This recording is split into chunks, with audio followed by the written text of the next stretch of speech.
Everyone, to the fourth episode of the Phantoms VR podcast. I'm joined here today by Shiva and Ben from Corrupted Media Studios. Hello. Hello. Today we're mostly this is of course Dezzy decided to pop in. Dezzy decided to pop in last second. Hello, Dezzy. We have a face cam for Dezzy. Is Dezzy really? No audio either. No audio. We'll give him a quick second. We'll give him a quick second. No audio. We'll give him a quick second. We'll give him a quick second. No audio. We'll give him a quick second. We'll give him a quick second. Yeah, like the Once Dezzy joins, once Dezzy joins, he'll be able to start. Go ahead. So today we're mostly going to be talking about. Go ahead. Whoa, I'd echo. Where's that coming from? Whoa, I'd echo. Where's that? There it is. Apparently Metro channel's up another time. My bad. Today we're also going to be talking about Vertical Shift, a VR game that's been in development for a few years now, by Ben here and with his other dev friend Sean. It's actually their, what was it, one of your projects for class? Yeah, it started as a college project a year or two ago with just us two. Then we've actually grown into a team of about 9 or 10 now, working on it. Amazing. So, do you want to explain just kind of the premise of Vertical Shift and what it's all kind of about? Absolutely, yeah. So, Vertical Shift at its core is it's a multiplayer experience and a single player experience, where the main comes down to your movement mechanics. It's a game around movement mechanics, which is something we wanted to do because we had a lot of shooters. We've seen a lot of shooters and stuff like that. Just kind of wanted to change it up. And we came up with this idea of giving a player the ability to use jetpacks, grapple hook, and to be able to glide. I don't know why we all are in the game if you haven't checked it out, but if you actually stick your arms out and tilt, you can glide just kind of like you're flying. But we just kind of wanted to take those three mechanics and make them really enjoyable, and then put the player in a bunch of different experiences. So with those kind of core mechanics there, we made 3 multiplayer modes, with a 4th coming soon, and then a single player kind of campaign area to let the players just kind of fly around, go through the story. It's kind of built as an esport game. We're aiming to hit the esports market and kind of penetrate that area, just mainly around our freeze tag game mode, which is a 5v5 freeze tag map where you're just trying to eliminate the other team. And that's just kind of where we've ran with it, and at its core, it's basically what it is. Start. Awesome. Well, and I noticed that on your Discord channel, you've had how many tournaments have you had already? I'd probably say we've had, I think, two or three, 2 to 4 area in that area. We've done 3 this year, I believe, and I think we had one earlier on. Yeah, so I know there is a story mode, which I would like to get into later, but we are an esports team, and of course we care about the applicability in esports. So first, what kind of turnout have you had in these tournaments? Absolutely. So we had a tournament with Val, vertical. I say Vertical Shift every time I hear V. Virtual Athletics League. And I think it was 6 teams. I could look up the exact number, but I think we had 6 teams. In a best of 3 elimination. Best of 3 elimination. And we had a good turnout there. We had a hot seat tournament pretty recently, last week actually. And there was, it was a 1v1 kind of tournament, best of 5s. And I think we had 6 to 8 players, I think, showed up for that one. And our earlier tournament, I honestly don't remember, it was around 4 to 6 teams, I believe, showed up for that one as well. 4 to 6 teams of 5 players each? We did 3s on those. 3-on-3s, okay. And that's a pretty good turnout. That's like about what Snapshot had for its first tournament. It was 3v3s, about 6 to 8 teams. But are you shooting for 4v4 or 5v5? Absolutely. As the player base kind of grows and we kind of get closer to launch and our process through beta, that our goal is to kind of be able to ramp it up. It's also kind of, we want to be able to do, if someone wants to do 3v3 tournament on their own, it's built for 3s, it's built for 4s, it's built for 5s, up to 10 players max. Is every single map designed that way so that it can be scalable from 3 to 5, or are there some more suited for 5v5?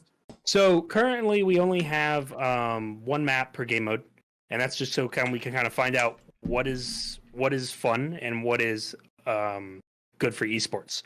The map that we were in for freeze tag momentarily, I built it around, I kind of 3-lane rule, and noticed there was these kind of flank routes on the side that would allow you behind teammates And then there was the upper pipes, which I don't think you all got a chance to go into, but the upper pipes allow you to go over the enemies and come around behind.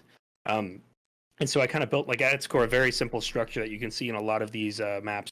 CSGO, Overwatch, Paladins is a good example as well. They all have these 3 lanes with some flanks, and if you cover your lanes, you don't lose your lane, stuff like that, you're good.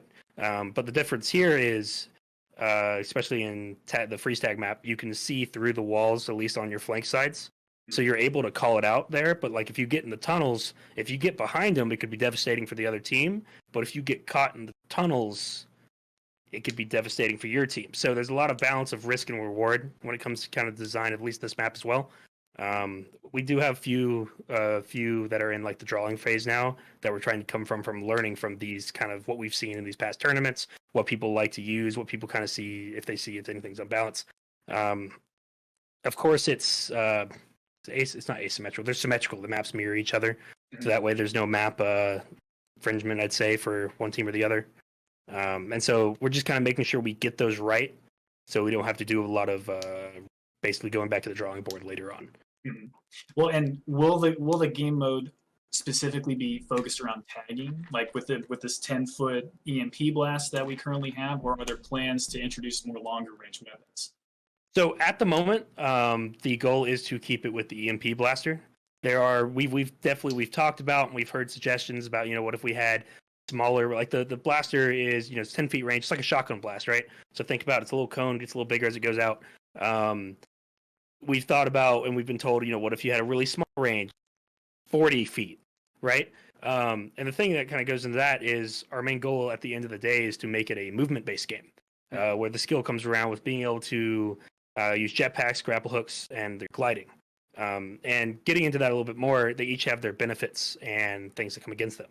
Your jetpacks have fuel. If you run out of fuel for either, and they're both individually posted, if you run out of fuel in either one, they're out for seconds until you can use them again. But they help you kind of do like your micro positioning control in the air. Your grapple hook's good for speed. Your big arches, you're reeling, go around a corner. You can really fly by someone like with that. And your gliding's just good straight shots as well as your zips. So the player that can take that, carve it into their own play style, and do it the best can get close to other players and tag them and get out without getting tagged. And so that's kind of where the skill of the game is, where we're trying to keep it. Mm-hmm. Yeah, I like that. And because we were playing the game earlier, just testing it out. And honestly, I shoot things, and Nuglo can attest when we tried playing Echo, I was just incompetent, but I'm going to play. I'm awful at Echo. I played Echo on the VRML. To your game though is that I was able to pick it up more quickly, and also when I was using my index, the grip wasn't as intuitive because I have to completely let go and then grip to pull the zip line. But once you told me that I could actually use a physical motion, I was picking it up a lot quicker. So I like how there's not such a steep learning curve. It's easy to pick up, and I'm sure it takes a lifetime to master, just like any good sport or skill. Some of our players that we do have some players that have been here probably almost a year or so, or that have come in and out every few months and stuff like that. And they just pick, we've had people that do that, and they just continually dominate. And we've had a few kids come and join, and during our Saturday play sessions that we do every week. And they just pick it up so fast, and I'm getting tagged, and I'm like, not what's happening, what's going on with that. So it is really interesting. Oh yeah, you swing. All right, well I've seen type swings, pendulum momentums, and stuff like that, and I know what jetpacks do, and it's just kind of intuitive, and that's kind of the goal, to be able to pick it up really easy. Yeah, right on. Well, I mean, I'm really hoping to see it take off as an esport. Have you been in touch with anybody from the VRML? We've talked to the VRML a little bit. We've been in connection, just kind of here and there throughout a couple months. We've done a tournament with Val, as I mentioned earlier on. We talked about them. We did their Winter Summit, and that was pretty enjoyable. We got to meet a lot of devs and just kind of people that are kind of in that area, in that space for VR esports. We've had those connections, and we've talked a little bit. We're aiming. I want to get another game to add a little bit more diversity before I really push it into the tagging area, so there's more diversity in the maps. But I think the goal is to try and get better connected with them and see what we can do. Yeah, for sure. And you mentioned the versatile athletically. was fitness a goal, and like was that a goal in mind of this design, like getting people up off the couch and actually physically doing something? So inherently, like 2 years ago, no, it was just kind of about the movement and it's VR and it's fun. However, kind of how we are just like the zipping and the pulling motion, right? We've thought about other ways we could potentially add movement based, like the gliding, you have to physically tilt and kind of lean and stuff like that. Zipping, you have to pull motions, and what other stuff we could do like that. And I'd say inherently, like wasn't, but it's kind of a cool side effect I think of just VR in general. Things like Beat Saber, I used to play a bunch trying to hit those like 200 BPM songs. I'd play for 15-20 minutes with the Vive on my head, and I'd come out and just dripping sweat. I played Beat Saber on the Vive too. Yeah, I know that feeling. So what's interesting is as we started to grind a little bit into the freeze tag area, we played all the time now. I'd honestly wouldn't be surprised if I have 1,000 hours, 2,000 hours of just playing in the game at this point of freeze tag itself. And I get out and I'm sweating and I'm like, all right, well, this is starting to have the same effect these other kind of physical activity VR games are having, just inherently by what the nature of VR is. Dezzy, I know you didn't get to play the game earlier, but do you have anything you want to talk about? Any questions about the game, just from talking here in this talk? I'm learning. Quiet. We can't hear you, Dezzy. He's really quiet.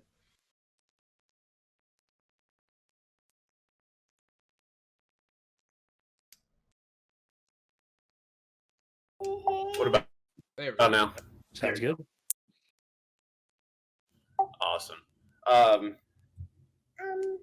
So how long was the game in development before you released it? I'm only asking because I'm a game design student, and VR is where like I'm going with it. So how long was it in development? Well, it's funny because we're actually still in beta, so we haven't fully released yet. And ironically enough, I'm also a computer game design student for another week or so. And but so I started this game with Sean as an idea. I think we were like just going to the gym and just talking in between sets and stuff like that. And it was the summer of 2019, I want to say, is when the idea became a thing.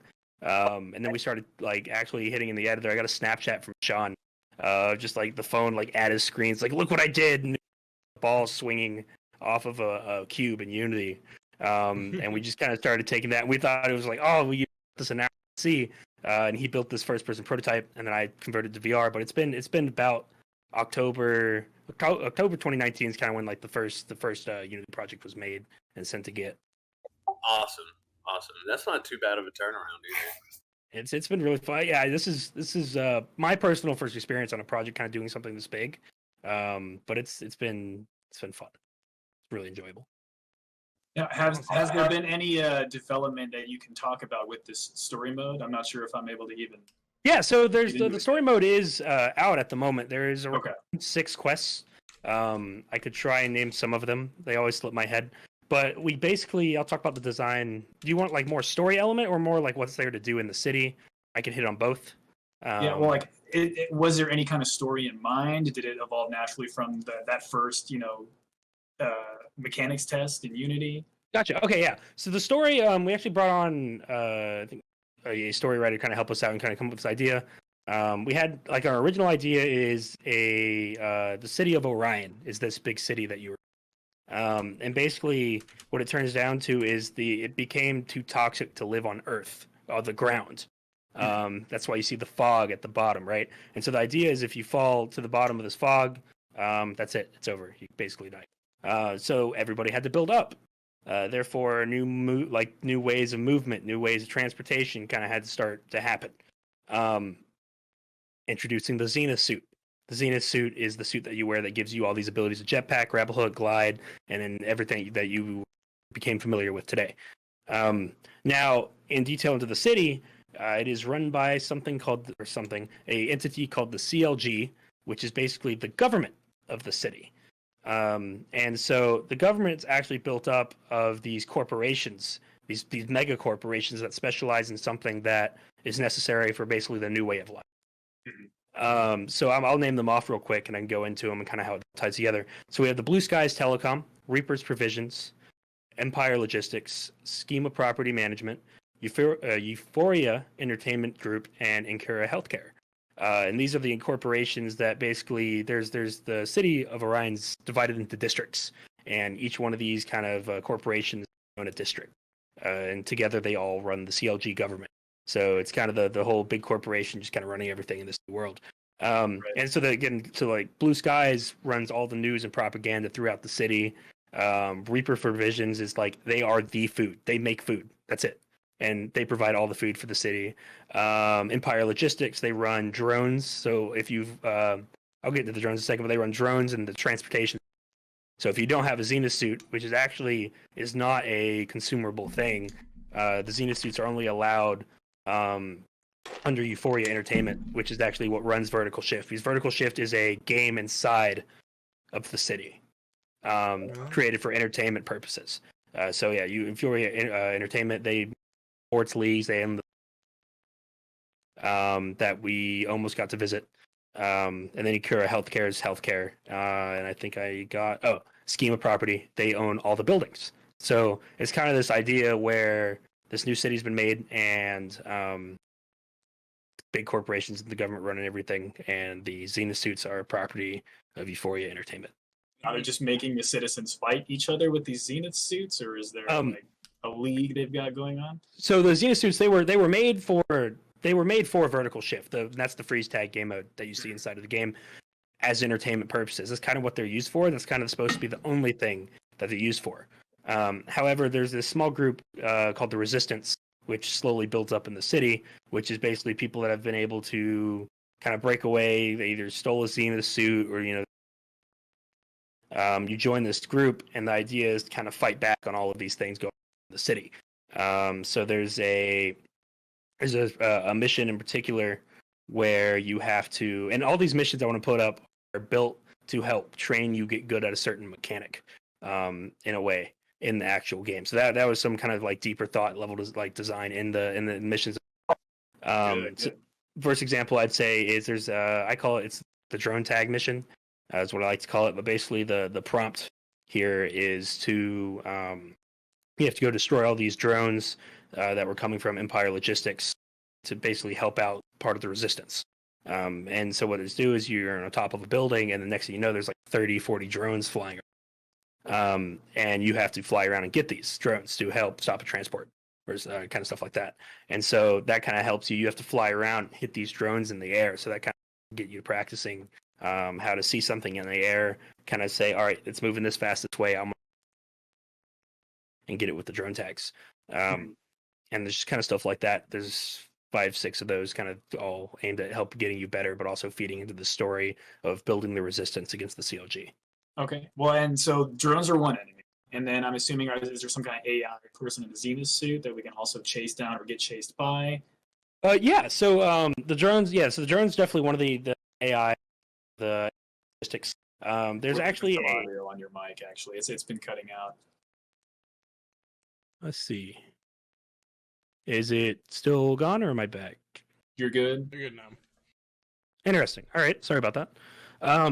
So there's actually something I left out originally is the peacekeepers, and they're basically the government enforcers for the city. So there's a mission where you have to distract the peacekeepers, which are based you have to distract the peacekeepers so the resistance can like do something else across the city. So your whole goal is just be like it's a distraction mission to get the peacekeepers to the side, and in that you actually get chased by a cop car. But the goal here is you have to keep within 200 meters roughly of it, or it loses you, and then we'll go and go back to the resistance and find where they are and what they're doing. So that for there you have to actually, there's a time stance if you have to spend 2 minutes keeping it within 200 meters of you, which means it's chasing you, and you have to be able to maintain your speed, where you're going, not get hit by it, and it's flying. It's going to keep coming at you. And then after a period of time, it's like, all right, we've done what we need, lose it, and now you have the evasion process of having to get away from the cop car. Awesome. And so it's kind of this, all right, I've been nice and steady. Now it's time to get out and, get away from here and get back to safety. Awesome. So that's an invasion. It's just a really fast one. Does the game work on Quest 1? Absolutely. Yeah. So there is a little bit, so every headset we support, we do Index, Vive, all the Vives, Quest 1, Quest 2, and I believe I'm already missing one, Rift S, that kind of stuff. We have been doing a lot focused optimization, especially into the Quest 1. Mainly for the city area, because the city is just a lot bigger than kind of like your esports city maps where there's a lot less geometry. So we have it marked that it gets a little unstable in the city area, but maps and player game modes. Yeah, something's cutting your mic in and out every once in a while. Might be Discord being. Could it? That's weird. Yeah, because I sit on this microphone maybe 6-7 hours a day, and it's a little bit weird there. Alrighty, where did you lose me then? I will restate. We didn't lose you a little bit. You were talking about the city and the little bit of lag with the Quest 2, and then you kind of cut out of it. Gotcha. It was actually the Quest 2 is fine. It's just the Quest 1 in the city area that can sometimes be we have it marked unstable. That's just all into optimization we're looking at. But all the multiplayer modes and stuff worked like that fine. But yeah, does that answer the question? Mm-hmm. Those headsets, okay. Yeah. It should at least work still, though, even though it's unstable. Someone can still play it if there's an optimization for the city in it, right?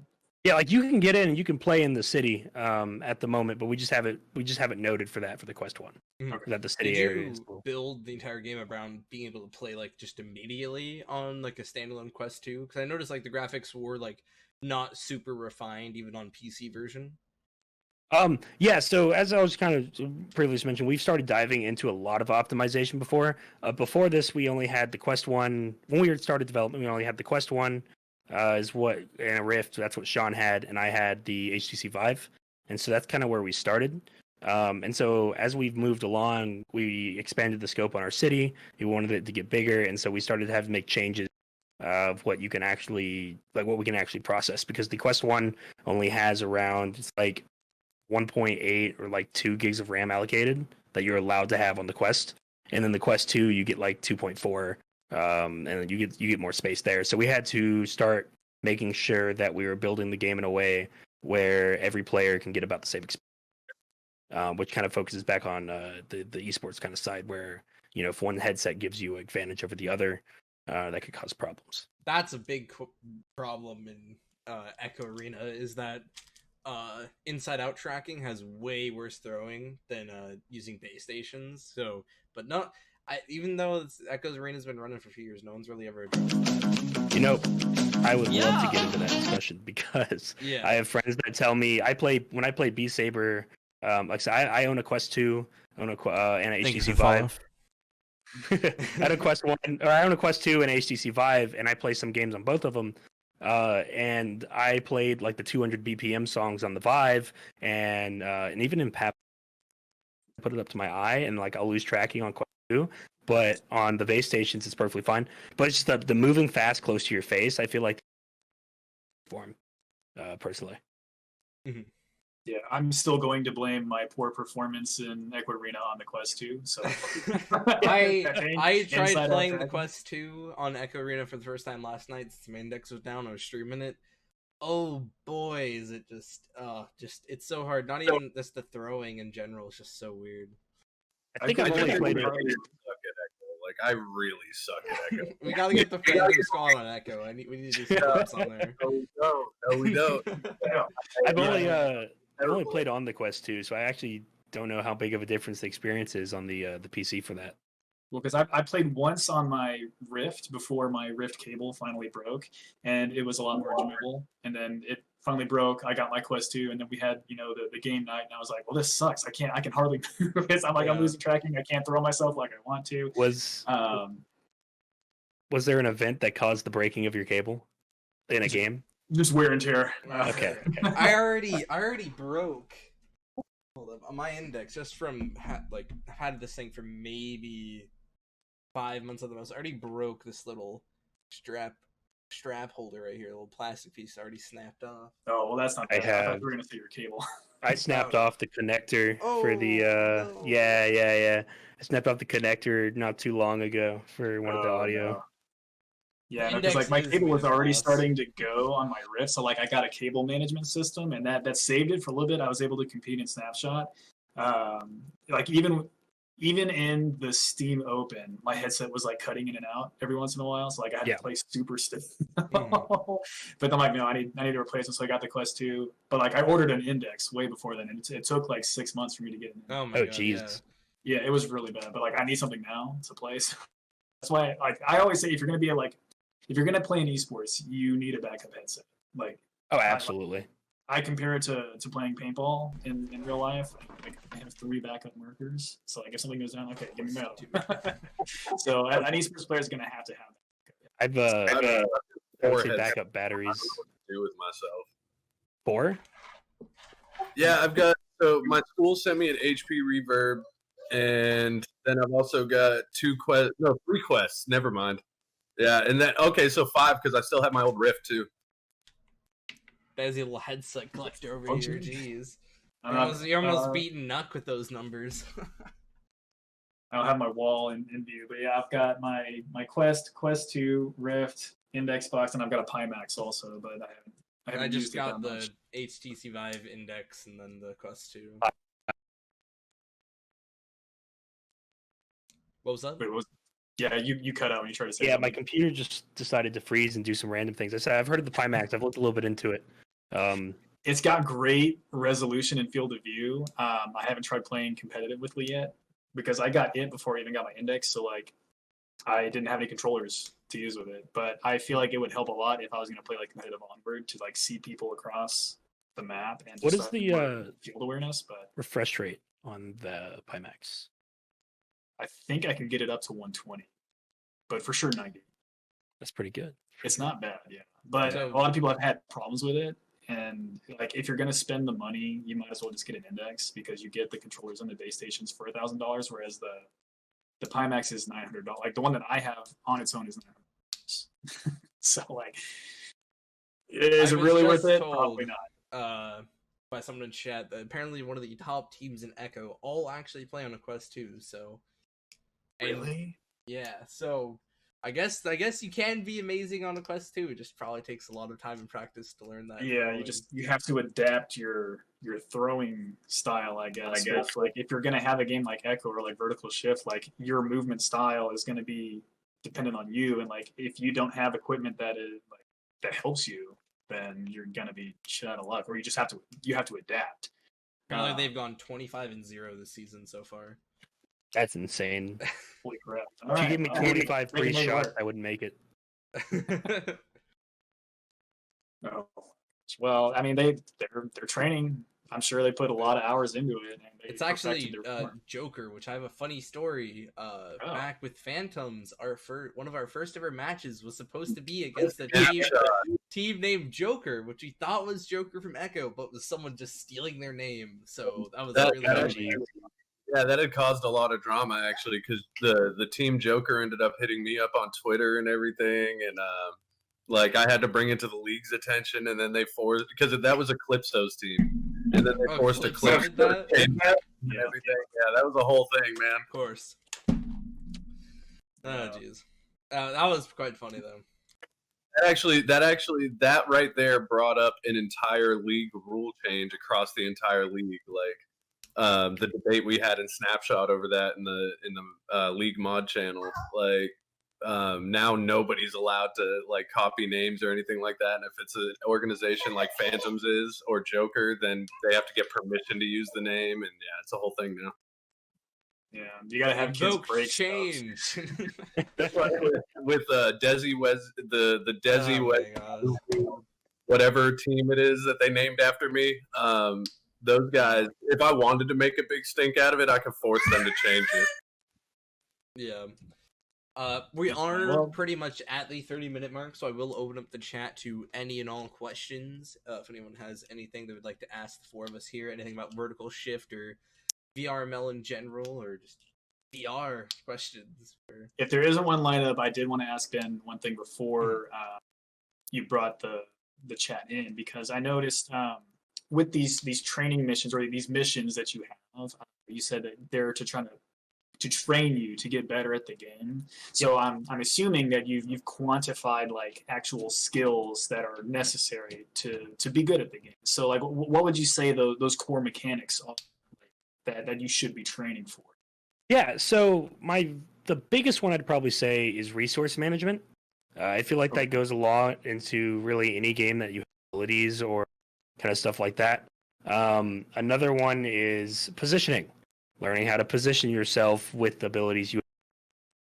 The zips, you probably didn't get to use them enough, but you know how you're pulling back? You only get 3 of those per hand, and they recharge over time. So that's why it wouldn't work for me sometimes. Okay. Exactly, and it's all in the UI there, but again, when or just when you get used to it. But like for example, when I play hot seat, something that helps me do a lot is I juggle. So I will zip right, zip right, zip left, go up. And so what that does is it when you zip, it immediately changes your velocity. So it looks like I'm zigzag. You don't know where I'm going, and then I just use all of my resources. I only have jetpack, gliding, and my reeling to get my momentum for like the next 5.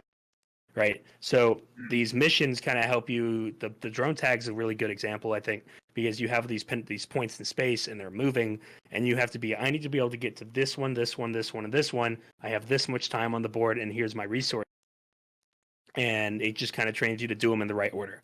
And I really think resources is the biggest one. And then after that is just kind of learning how to play positions. If I know, in VR or just in general, my view space is here. If you're coming at me head on, if I'm not confident that I can jousting is just 2 people just go at each other directly. Just like I'm gonna have the best reaction time. Yeah. If you learn, positioning is if someone comes at me from the upper 45s or the lower 45, I'm not gonna see that unless I'm paying attention. So like just that's where the positioning skills of being able to come up on someone's blind spot and stuff like that, I think kind of comes along from playing these kind of missions and stuff like that.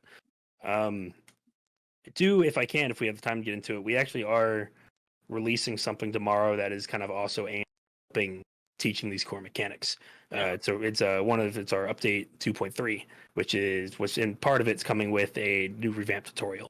I brought that up a little bit later, but the end of the tutorial is actually the Sandbox training room. And there's some features that aren't going to be there tomorrow, but the core of it is there's a bunch of these. There's a bunch of different types of geometry that forces the player in situations to learn how to either reel around like this. Here's like a grid of pipes that are all 15 by 15 feet apart. And so what you can do is you're learning to grapple on some reel, keep that momentum, transition to another pipe, grapple, reel, and just kind of getting a nice flowing animation of around. And there's stuff a lot there to just kind of like, all right, I'm out of the game space. No one's trying to get me. I can practice this swing over and over again. Practice this reel. There's also some drones flying around there to get at your own pace, and that's something that I think is helpful in that regard with teaching the core. Absolutely, and I'm glad you guys have put so much thought into those. Like I can tell, like you've got those quantified. Like these are the points that people need to focus on if they're going to be competitive in this game. That's what you have to have in order to have a game that people want to play, want to get better at, want to compete at. I for sure, I need to work on resource management. I think, I guess I just wasn't noticing the UI, or I was just so focused on trying to like actually move. Like I wasn't noticing that, like, oh, I only have 3 pulls. And then once we started to play that, that infected game mode, I was trying to catch you. And I'm like, oh, why can't I like pull myself as fast as he can? Because you had a steady rhythm and you knew how to swing around the buildings, use that momentum. And like, that's something that I want to try to get better at.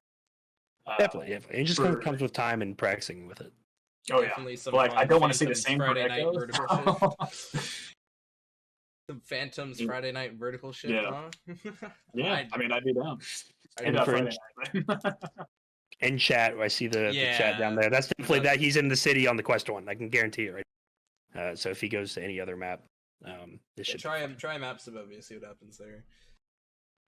But yeah, any and all questions in chat? We don't have a ton of viewers right now, but above you is just trying out vertical shift for the first time. But I played a playtest last weekend, and it was a blast. There's a ton of fun people in there. I even got to play the game. I was assuming I was just going to get kind of ran over a little bit, which did happen when I was first kind of getting into the controls there. But honestly, you just pick it up really quick. It's not a insanely hard thing to learn there, just to move around at least. So it was nice not to come into a VR game and get stomped by vets immediately, like a lot of the other experiences.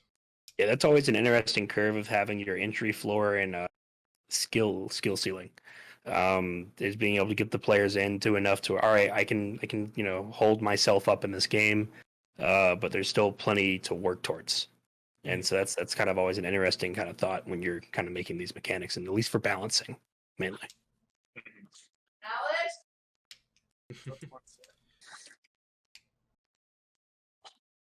So, are there any plans in the future to maybe mess around with any of the new headsets coming out at all? Have you seen anything about that or thought about if there's anything new on those headsets incorporating it? Is there one in particular you happen to be talking about? Not really. I just know there's some new stuff coming out, so I don't know if you have plans for that or not. Gotcha. I'm not super familiar with some of the new itty bitty features coming out in the CTF game mode and vertical shift would be sick. It's funny. I'll get to that in a second. So the new headsets. I think did Vive announce a Vive 3, or was it a Quest 3 that came out, or that being talked about? There's supposedly a Quest Pro coming out sometime, probably next year. But there was Vive released a photo of, or not a photo, a corner of over a cloth. It was okay. Cloths. All right, so I do remember seeing those. I don't remember the actual specs, but it's kind of looking at it like the idea of if there's something really cool with the headset, we could potentially do something with it, but at the end we have to make sure that it doesn't give it an overall advantage player in the game itself. So if it's just kind of like a fun gimmick or something that's kind of cool, it's like, oh, we have this headset, we can kind of do this thing, and that doesn't make me move twice as fast or do something that any other headsets couldn't do. Then it could be a possibility, but it's mainly just making sure if I'm playing on Quest 2, you're playing on PC, the skill is kind of what shows on the scoreboard at the end of the day. Yeah, because I think the only other options people would have is some kind of Vive tracker where that deck of gear, deck of move, maybe I don't really eye know tracking how that would help headsets, at all in vertical maybe shift. It's not really a. Well, you can. Yeah, you'd have to invent a game. whole new mechanic of shifting your weight if you're going to have a hip tracker or something. It's true. It's true.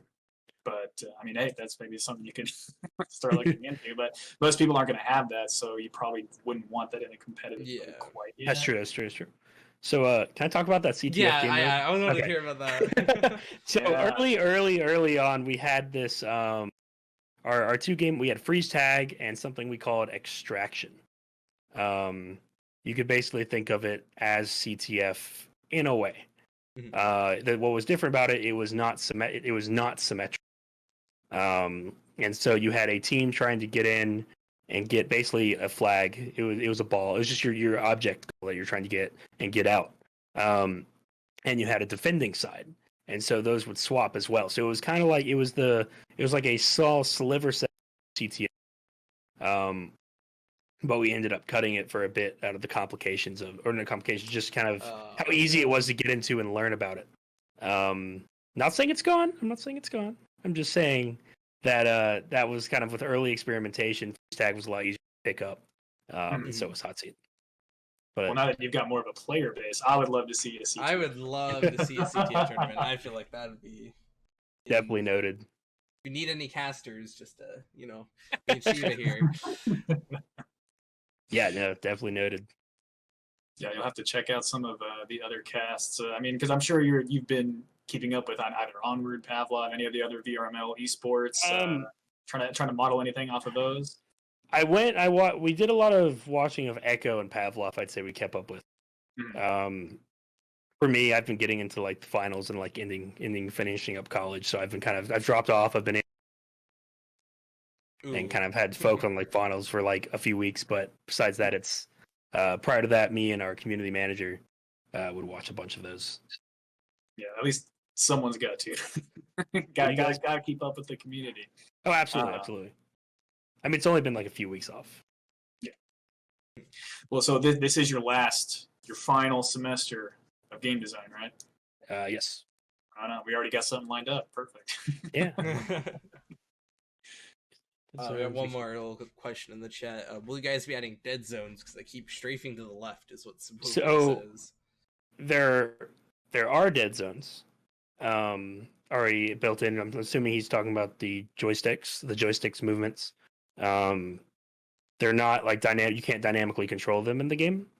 But there are set dead zones already in the game or on the joysticks themselves. So my first thought would be like, oh, it's a faulty controller, but I'm not going to instantly assume that. That's what you always want to do, but yeah. Well, no, you never want a faulty controller. No, you never want a faulty controller though. I like that. I've had problems with some other VR games, and game devs just kind of going, "Oh, it's your problem, not mine," and I'm like, "Oh, well, that's neat." Is dynamic dead zone something that would be like? Is that a very common like? I never adjust my dead zones when I go into other games. I used a lot. I feel like a lot of people would try to use it in some games, just because VR is, I feel like, more prone to stick drift in general. So a lot of people like have really hardcore dead zones so they can still play. I know, just like even Echo, if you have the slightest amount of stick drift in your thing, you can't use any of the other movement functions. So yeah, the more customizable you can make something, the better. So if there is an option, that would definitely help a lot of people. I know I have to make controller mappings for my index. For almost every single game. Yeah, otherwise custom mapping on a Quest 2 would be amazing. I really like that. I don't know why Oculus has not allowed. I don't know if you guys can do custom mappings for your games yet. I don't. Can you do it in Steam though? Like, because if you're playing, so Steam is custom. Steam, you can do your own maps already. That one was really easy. Not natively, but we have made. I think we have 4 to 5 presets. That like controller map presets that you can mess with. I think we've thought, yeah, that's definitely, we just kind of go with the presets at first. Ideally, I would like custom, like being able to set up your custom binds in the games. That's very useful. I like to do that in all my games too. But the fact that it's just not native, we just kind of have to build our own solution. Yeah, Echo Arena hasn't done that yet. I binded immediately when I start playing Echo my like boosters to right below the smaller booster button, so I can just instantly click down and boost. But no, isn't it like the joystick in or something default? Yeah, the joystick's in is default, and it's awful if you're trying to do any other movement option, because you see, yeah, Shiva, got your controllers there. Well, yeah, because I was trying to think, like, what else would I want, like, the EMP blast to be? Because, like, I noticed when I was trying to zip and trying to move with the joystick, I couldn't, like, blast you as easily with my left hand. So I might want to change my setup, at least, to experiment with. We barely... I changed blasters to trigger on mine, and then... That's probably what I would do. Yeah. And then grapple to bottom buttons. I think that is an actual preset. That might be exactly a preset. I don't have all the buttons like memorized in game, yeah. But I'm pretty sure there's a binding where the actual blasters are your triggers. Nice. Instead. Well, I will look into that as soon as I hop back on Vertical Shift, probably later tonight. Maybe on Stream Friday. We had a bunch of surveys essentially go out for those presets of kind of figuring out what people wanted, and kind of gathered down to the most common ones that we were getting back, and made sure like those buttons were kind of getting placed there that people could go choose and switch over to they wanted to. Awesome. I love that. That is just awesome that you went to the community. It's like, what do you guys need? Yeah. And the community's like this, and you're like, okay, here you go. That's awesome. I wish I had a compiled list of just the suggestions. Someone said that, and I went to Sean. I was just like, why haven't we put that or thought of that yet? We need to do that. And then a bunch of community members are just like, yeah, this would be awesome. And it comes out in an update like a month or so later, and everyone did it. That's what I feel like so awesome about VR, is because a lot of the devs are just so active in their own game.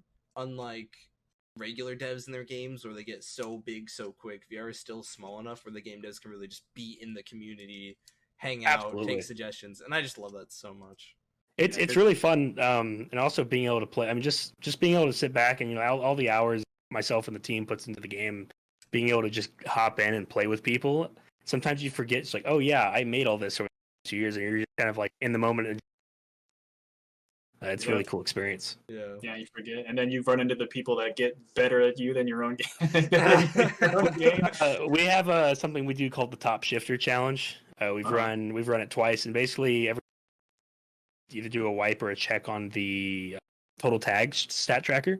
And so what we'll do is whoever has the most tags by a certain time frame gets like the top shifter. And I think I got close to the first one, and then I started playing a game with someone, and they shot past me and ended up getting it. And so they ended up getting it by just being able to tag everybody.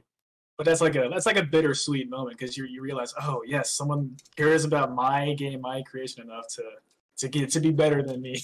Oh yeah, it's definitely really cool.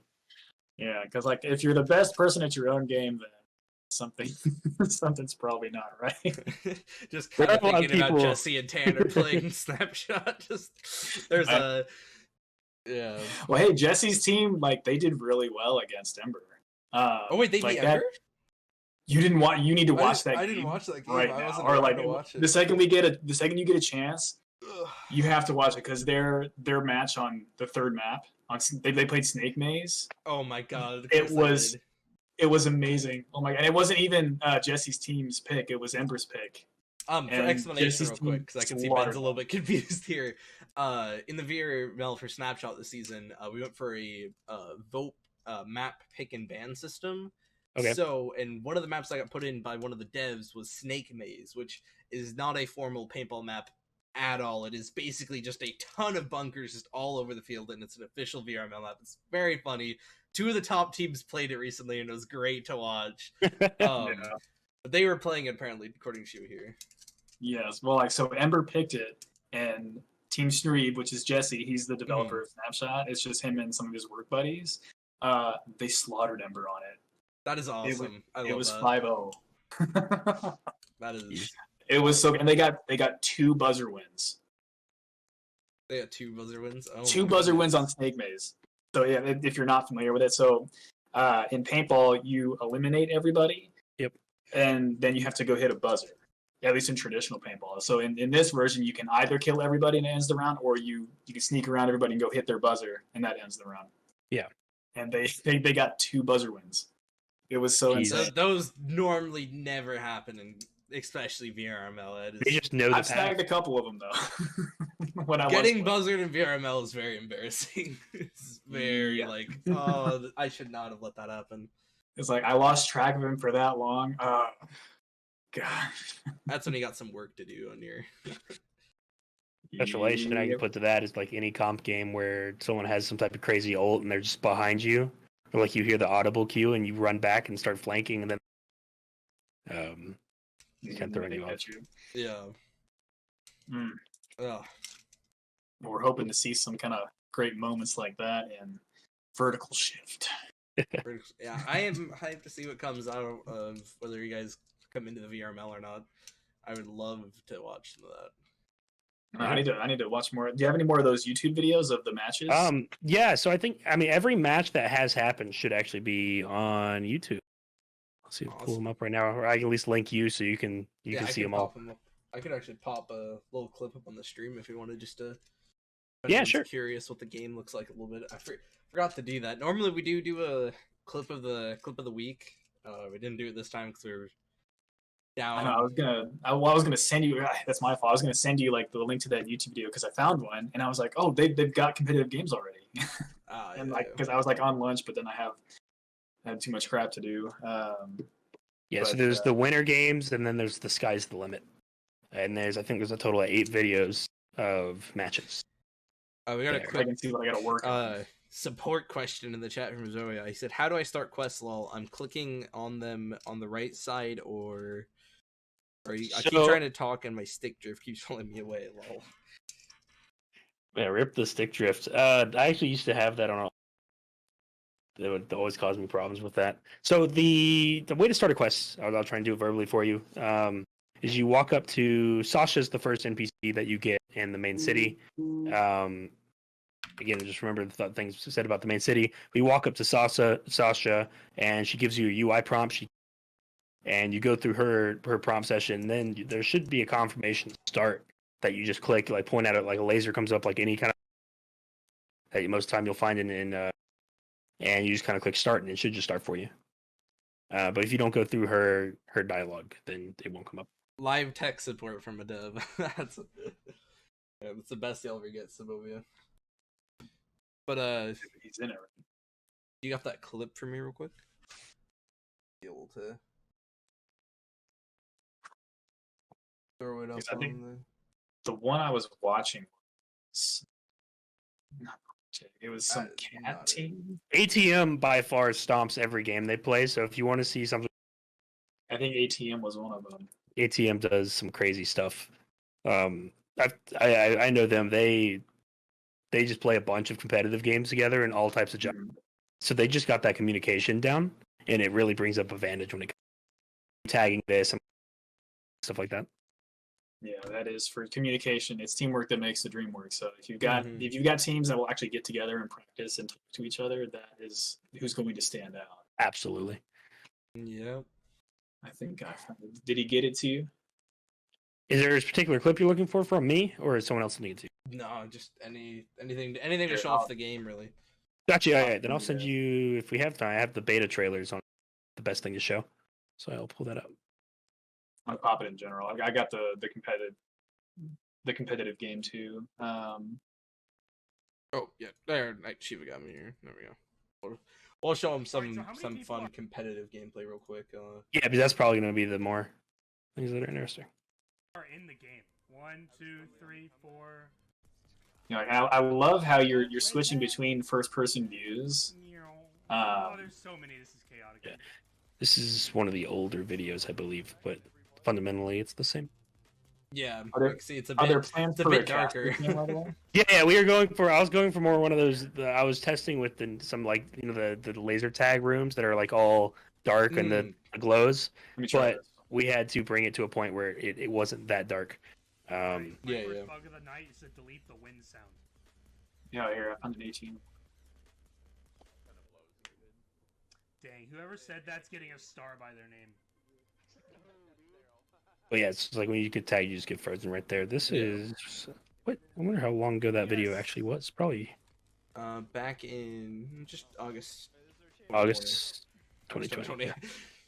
Yeah, I posted one from March 9th. And it's ATM versus Dropkick, so this should be one of the better matches to watch, I'm guessing. Sure, we can watch that real quick. If ATM is dominating. Yeah, it gets crazy actually watching it. What? Sorry, no, go ahead. I just skipped actually like 14 minutes in. There's actually a funny tunnel, or not the tunnel strat, but you see the tunnel strat fail. I accidentally just clicked that far in. You don't have to go precisely. You can just play some of it. But you can see the ATM just basically fly out. They do this cool tag, which I don't know if y'all got the chance in game, but you can see a manual Tranex, and what that did is it allowed him to fly with Tranex without using zips. So when he got to the center, he had an. Is there any thought of having like customizable crosshairs for your grapples? Yeah, great work by ATM getting this first. I haven't heard that one from anyone yet, but I absolutely love the idea. Because I guess it would just like change out the icon, change colors and stuff. Yeah, I just thought that'd be fun. No, that does sound really kind of a nice thing to allow people to customize. I like that idea. In fact, I'm gonna write it down. But yeah, that sounds relatively useful, I'd say. It's not. There's no form method to do that at the moment.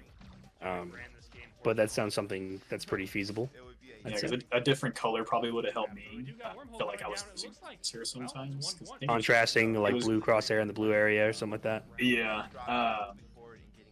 And then I felt like I think I was losing it because I wasn't doing my resource management. I was pulling myself too much, so like it turned into an X or something. Like, okay. So I couldn't. Yeah, when I play FPS games, I typically use like a dot. So being able to put my crosshair to a dot and just put it directly on someone would be probably the best thing for me in general. Yeah, I normally find myself, at least FPSs, I'll use like pink because that's typically the most contrast color. Pink, green, and I guess blue? Is blue? Who's common? It depends on the map. It depends on the game, to be honest. Cyan. Yeah. Cool. But yeah, so this is just kind of like, that's just kind of the core of the freeze tag there, but you can see it gets 2-1. This game actually, if I remember, it gets pretty head-to-head for a bit, but I'm just finishing it off. We've watched a little bit more here, just I'm enjoying watching this. I kind of got distracted a little bit. Just enjoying watching them play. But yeah, you can see like Jazzy taking like this flank there. Like I'm already and whenever I see like it's back on the stream. But you can see like Jazzy, he goes for the flank to come around to untag, but he gets traded. And so it's just kind of this like he probably wouldn't have gotten yeah, there's so much better not in the city. City, we are doing some heavy rework. We've been working on it for a few months. We have some stuff that's not released to help fix all of that optimization. I don't want to see this funny tunnel flank. So he says that 14. It was like 14:30. There's a shot. If you go through it, you'll see a shot of everyone in the tunnel. Yeah, and there's like 3 or 4 people in the tunnel. And the thing about the tunnel is, if you get tagged up there, you then have to convince one of your teammates to come get you. And that can be sometimes like, I told you not to go in the tunnel, gets tagged in the tunnel, and then it's just kind of like, I don't care if this is esports or not, you're staying up there as a punishment. You're dead in the water, dude. Yeah, basically.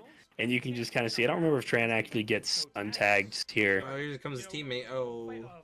His teammate got tagged. All right. It forces joust here with how like thin it is. So the deal is who has the better reaction time, if you can do a little juggle. But the thing is, you can't really juggle like in the tunnel because you can only go so many. So the player, the person coming at you can easily just kind of shoot it in a direction. There was a small group of players that would what they would do is they'd get in the game and then just go camp the tunnels. And they called themselves the Tunnel Goblins, and they would scream that out over and over again while in the game. And they were like, "We are the Tunnel Goblins." You guys all 13 years old, right? Yeah. And they would just come in, but here's the problem: they were getting tags off with, which is why they kept doing it. Of course, any strat like that always works for too long. You gotta nerf it. You gotta have another escape out of the tunnel, or yeah. You just kind of learn if there's a bunch of people at one side of the tunnel, turn around and leave. That's all you can say. You know what you could have? You could have a button that someone can press and it electrifies the tunnel and it tags everybody that's in it. I don't hate that. just right below it. Like man, yeah. Because now it's like I'm thinking, right? It's like, what if center and like depending on who presses it, it's like like the tag EMP is going off in the tunnel. You have like 4 seconds to scramble and get out. Or everyone up there gets they're just tagged. sitting there at the exits, just like, come here! Screwed either way. Shouldn't have camped those tunnels, goblins. That sounds funny, yeah. There you go. You got 2 suggestions from 2 suggestions. There. Well, we're nearing the end, though. Is there anything else coming up with the game? Anything else you wanted to give a shout out to? Yeah, I mean, definitely. We have the update 2.3 coming out tomorrow. We are actually introducing our race game mode. So a race map's coming out, and the whole thing around there is exactly what we think. It's 2 laps around a race course we've made. And then we got some other cool stuff. There's going to be a mysterious new vehicle flying around in the city. I'll say that, but I'm not going to go into details. But I'd say be careful around it. Do it as you will. But then also, again, new tutorials coming out. That's just kind of a cool revamp to help teach people with the training area, of course, so you can kind of help practice things. But no, I mean, I'd say if you want to hang out, if you're listening, our Discord's pretty active. And we have a Twitter as well, and I can send those links to you, or I can just post them in. But I'd say that's about wrapped up. I did earlier copy paste in the Vertical Shift website, so people could look at that. I'll throw that in the chat one more time for anyone wanting to look at that or anything. But yeah, I think we will end it off here. Thank you so much, Ben, for coming onto the podcast. I do appreciate it, man. Yeah, no problem. Thank you for having me. I enjoyed it. Yeah, it's great to see such passionate devs and active devs that care about the game. So yeah, thanks for coming on. They don't have the best dev scene in my opinion right now, and it annoys me. But yeah, we've got a theme. Come on, tone it down a little bit. Hopefully just a little bit. Just a little bit. All right, thank you all so much for watching. This is episode 4 of the Phantoms podcast. You can go catch it later on YouTube if you missed any part of the show, and have a great rest of y'all days. See you.